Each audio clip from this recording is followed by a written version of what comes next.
Ciao a tutti, io sono Max e oggi vediamo come fare la pizza napoletana fatta a casa senza nessuno strumento professionale, ma ci servirà almeno una bilancia di precisione che misura i decimi di grammo. Io ho preso un bilancino della Lidl insieme a un'impastatrice normalissima, planetaria, economica. Poi vi spiegherò come usare al meglio una impastatrice di questo tipo. Abbiamo preparato tutti gli ingredienti e iniziamo a impastare cominciando dalla farina.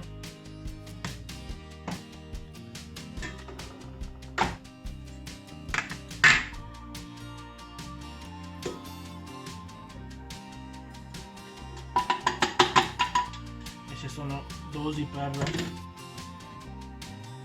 2 pizze. Ovviamente moltiplicandole potete fare più pizze.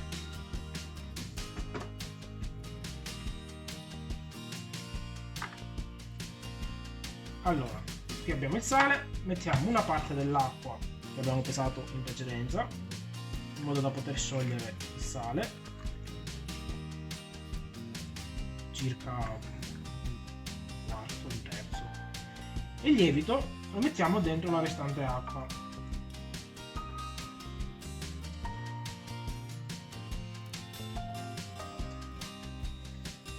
Io sto usando il lievito secco, se voi usate il lievito fresco basta che raddoppiate la dose.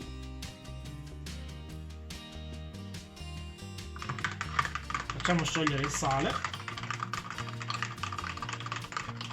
Come vedete io sto tenendo separati il lievito dal sale, perché il sale superato un certo tempo inibisce la carica del lievito.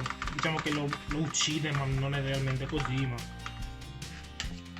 per semplificare diciamo che lo uccide.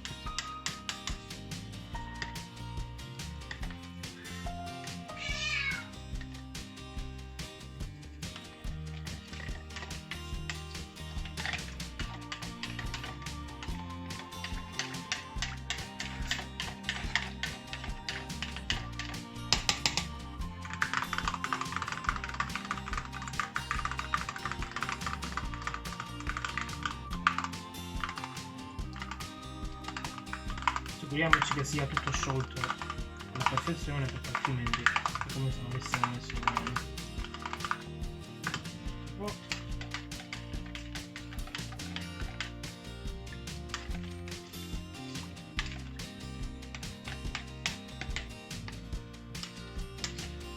L'acqua, io uso sempre acqua fredda, specialmente d'estate, addirittura acqua di frigo.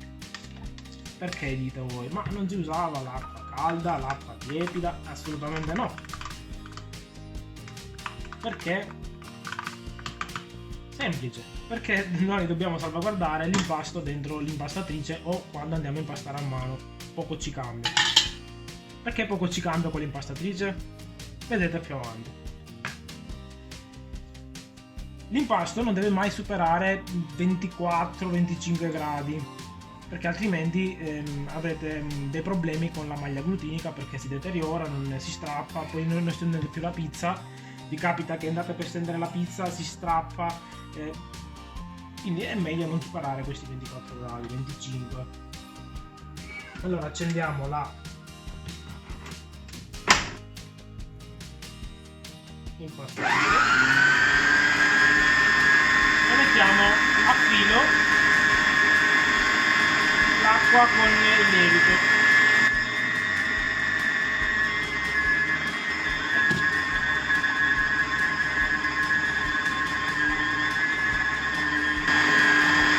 Mettiamo l'acqua con il sale, sempre poco per volta.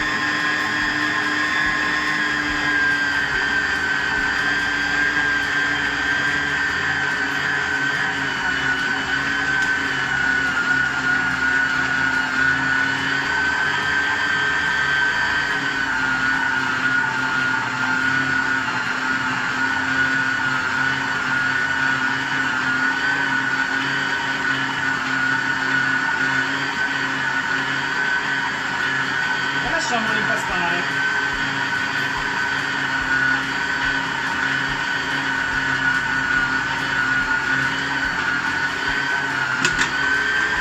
Quanto tempo bisogna impastare?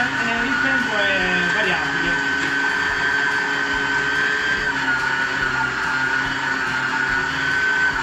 Come vedete si è già arrotolato sul gancio dell'impastatrice.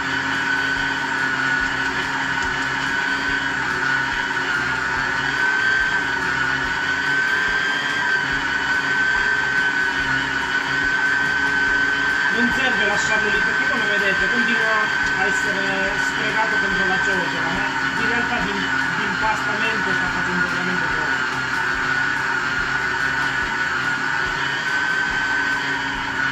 Allora io arrivato a questo punto direi basta.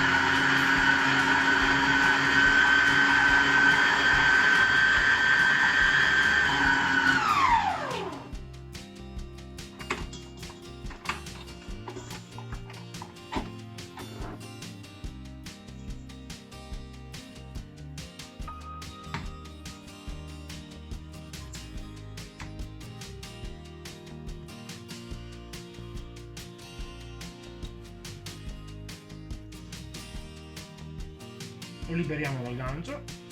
Ecco.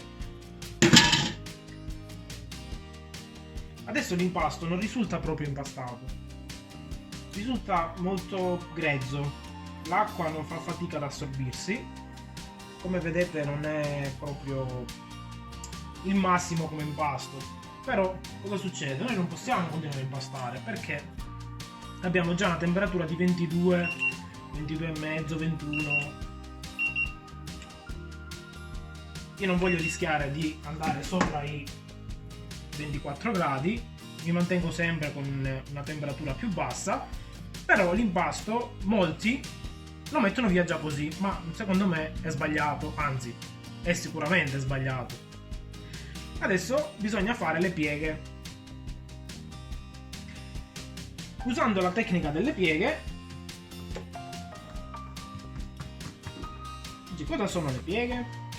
Le pieghe servono appunto per fare assorbire tutta l'acqua che noi abbiamo messo nell'impasto. Eccole qua. Semplicemente si piega. Vanno delle pieghe.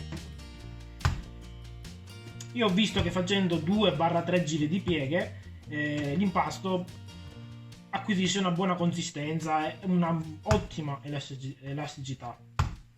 Questo che sto facendo adesso io si chiama pirlatura, ovvero consiste di prendere la parte finale dell'impasto e riportarla sotto. Se avete un impasto grande basta tirare con 2 mani. E lo andrò a mettere a campana con la mia ciotola dell'impastatrice. Se vedete, in particolare non è proprio bello liscio. Guardatelo bene perché vedete la trasformazione fra 15 minuti.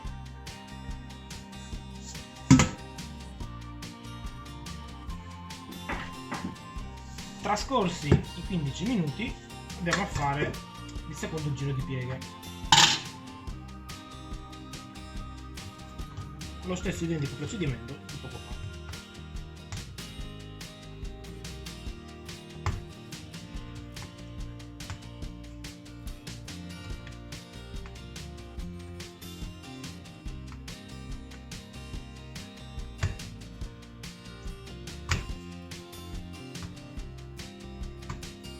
Adesso già l'impasto si è trasformato, è molto più liscio, l'acqua si è praticamente assorbita tutta.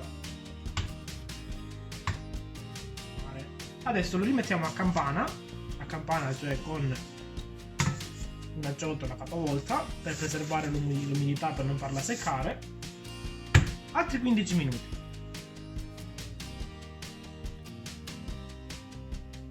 Trascorsi 15 minuti facciamo l'ultimo giro di pieghe per poi conservarlo.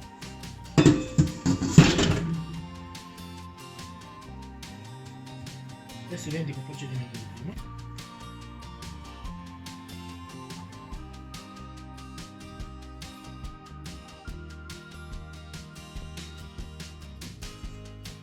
L'impasto adesso è molto liscio.